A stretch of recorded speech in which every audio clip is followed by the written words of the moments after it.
Chief Justice Maria Lourdes Sereno's lawyers say they are inclined to have the impeachment proceedings against the Chief Magistrate expedited and have the case forwarded to the Senate sitting as an impeachment court.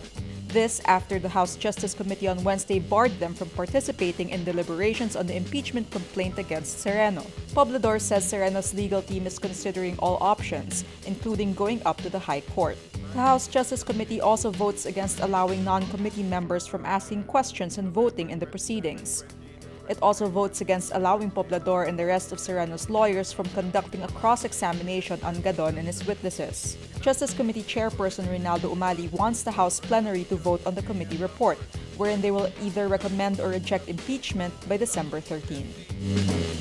The Philippine government on Wednesday cancels all planned meetings with the Communist Party of the Philippines, effectively suspending the peace process again. Chief Peace Advisor Jesus Dureza says there will be no peace talks until a, quote, desired enabling environment is evident. Dureza's announcement comes a day after President Rodrigo Duterte said he decided to cut talks with the NPAs, and days after the president said he planned to issue a proclamation tagging communist rebels as terrorists. Dureza says the recent tragic and violent events committed by the rebels led to the president's decision to suspend talks. He adds the communist rebels have not reciprocated the extra mile given by Duterte in the peace process. President Rodrigo Duterte designates presidential spokesman Harry Roque as his advisor on human rights. Roque says he is appointed recently as presidential advisor on human rights, concurrent with my being the presidential spokesperson. With this new position, Roque says he would help the Duterte administration improve its record in safeguarding human rights. The Duterte administration has been widely criticized for its war on drugs. Roque says, quote, I will take steps to ensure that the Philippines discharges its obligations in protecting and promoting human rights, especially the right to life.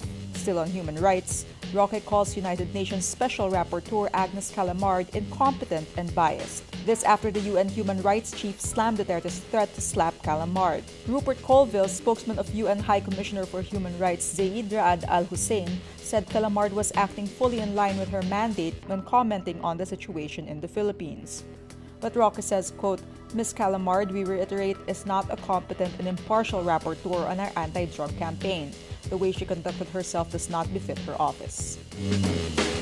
Ombudsman Conchita Carpio Morales says pressing complaints before her office, including those related to the MRT, will be addressed before her term ends in July 2018. The Transportation Department on Tuesday filed plunder cases against half of Aquino's cabinet members over alleged anomalous contracts for the MRT. That's a common thing to hear from Morales whenever she is asked about her work, but on Wednesday she adds a caveat. And I'm supposed to retire next year unless I get impeached and convicted in the meantime. The Volunteers Against Crime and Corruption earlier said it will file an impeachment complaint against Morales for the delay in resolving cases, particularly the homicide charges they filed against former President Benigno Aquino over the botched Mamasapano operation. Asked to comment on Duterte's challenge for her and Chief Justice Maria Lourdes Sereno to resign, Morales only says, quote, I noted. A United States Navy aircraft with 11 people aboard crashes into the Philippine Sea Wednesday while en route to an aircraft carrier. The U.S. Navy says the cause of the crash is currently unknown.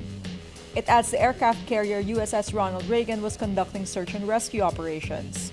The U.S. military has a heavy presence in the Western Pacific, with tens of thousands of troops and hundreds of pieces of hardware stationed in Japan and South Korea.